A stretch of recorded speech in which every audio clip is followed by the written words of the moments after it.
L'acromégalie, c'est une pathologie endocrinienne chronique qui est due à une hypersécrétion d'une hormone de croissance, c'est ce qu'on appelle la GH. Et le plus souvent, secondaire, un adénome hypophysaire dans plus de 90% des cas. Alors l'acromégalie, elle se manifeste par un syndrome dysmorphique le plus souvent. Ce syndrome dysmorphique, il va intéresser la face et les extrémités. Alors les patients, quand on leur pose la question, on pourra poser le diagnostic parce qu'il vous rapporte la notion de changement de pointure à cause de cette hypertrophie des extrémités, la notion de changement de bague à cause de l'hypertrophie des mains. Il y a également un syndrome dysmorphique qui va intéresser la face, les traits qui deviennent très grossiers chez ces patients. Il y a parfois ce qu'on appelle un prognatisme, un avancement du maxillaire inférieur vers l'avant.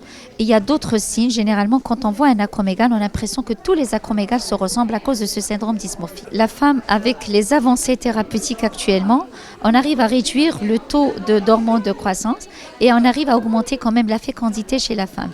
Très peu de cas qui ont été relatés dans la littérature, ce sont des études qui comportent des petits échantillons d'acromégales femmes qui ont été rapportés. Et moi personnellement, j'en ai eu beaucoup de femmes enceintes, de femmes acromégales qui sont tombées enceintes et que la grossesse s'est déroulée sans incident. Alors chez la femme, on a décrit des risques chez la femme au départ en se disant à cause de la grossesse, il peut y avoir une augmentation de la taille de la tumeur.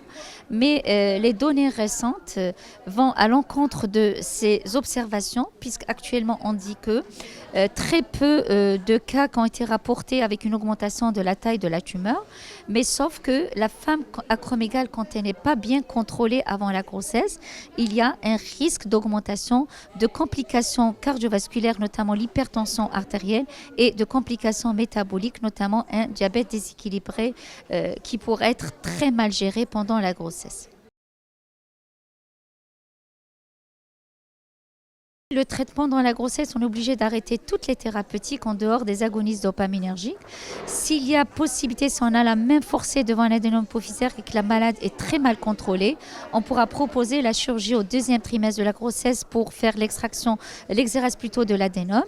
Sinon, on pourra proposer les agonistes dopaminergiques et tout le traitement ne pourra se faire d'une manière correcte que lorsque la femme accouche. C'est-à-dire on sera obligé d'attendre le postpartum pour poser l'indication thérapeutique de la chirurgie ou des autres médicaments, notamment les analogues de la somatostatine, qui est le traitement spécifique de l'acromégalie. Alors le conseil que je vais renvoyer, donc je vais renvoyer le conseil aux médecins généralistes, essayer d'augmenter généralement, essayer de faire le dépistage de l'acromégalie bien avant la grossesse et chez toute personne, d'abord chez tous les enfants devant une avance de l'âge statural et également chez toute personne qui vient consulter pour ce syndrome dysmorphique intéressant les extrémités.